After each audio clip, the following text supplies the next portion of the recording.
O que aconteceu? Deus o proibiu de casar e ter filhos.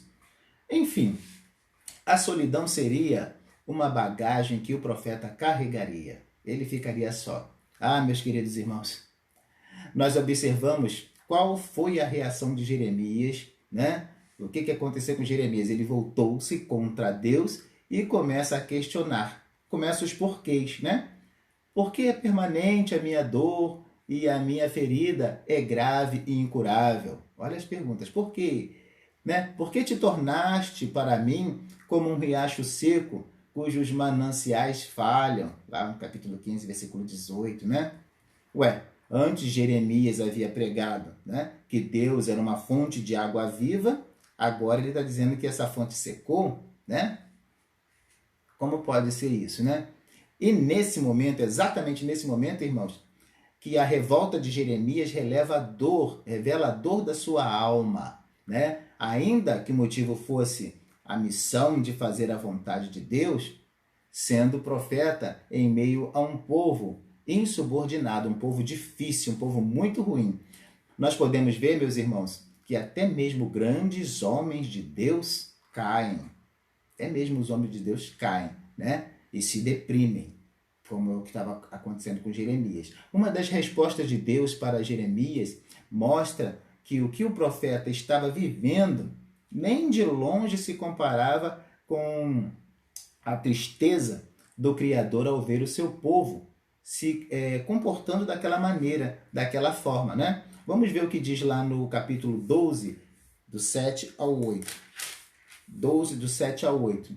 O Senhor revela a sua dor em ver o povo, né, que ele tanto amava, sendo entregue nas mãos dos seus inimigos por conta da desobediência. Olha o que a desobediência fez com aquele povo. Deus estava muito triste e por isso levantou um profeta para aquela nação. Levantou o profeta Jeremias para falar ao seu povo. Prometeu que estaria com ele, né? Mas não o livraria das adversidades que viriam no caminho. Mas o Senhor estaria com ele, né? Pois as tribulações, irmãos, elas fazem parte do ministério de Jeremias também, tá?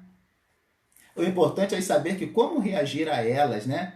Que acaba tornando um dos maiores desafios. Como reagir à dificuldade? No capítulo 20, versículo 18, nós vamos ver um lamento de Jeremias, né? Porque saí do ventre para haver trabalho e tristeza, e para que os meus dias se consumam na vergonha, né? Olha a tristeza de Jeremias. As palavras de Jeremias nesse momento, meus irmãos, revelam quanto estava doendo o seu coração.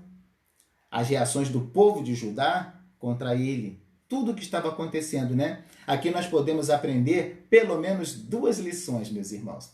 A primeira é que nós devemos cuidar dos profetas dos dias de hoje. Eles não foram chamados para falar o que gostaríamos de ouvir, né? Eles não foram chamados para isso, mas o que precisamos ouvir. Jeremias foi tratado dessa maneira porque suas palavras não agradaram as pessoas, né? Foram duras e severas, porém vindas do Senhor, e era o que aquele povo estava precisando para voltar ao caminho do Senhor. Jeremias não falou o que o povo queria saber, falou o que o povo precisava, pregando com autoridade. Hoje não é muito diferente, meus irmãos. Não é. O povo de Deus continua necessitando de palavras verdadeiras, sinceras, né? E até mesmo severas um pouco. Para quê? Para continuar sendo autêntico povo de Deus, né? Há um ditado que diz que o melhor amigo fala o que precisamos ouvir e não o que gostaríamos de ouvir, né? Ainda hoje, Deus tem levantado homens e mulheres inspirados pelo Espírito Santo a cumprirem esse papel. Se a mensagem é dura, meus irmãos, mas vem de Deus através de um instrumento de Deus, devemos honrar e agradecer por essa palavra, né? E apoiar essa pessoa, apoiar esse mensageiro.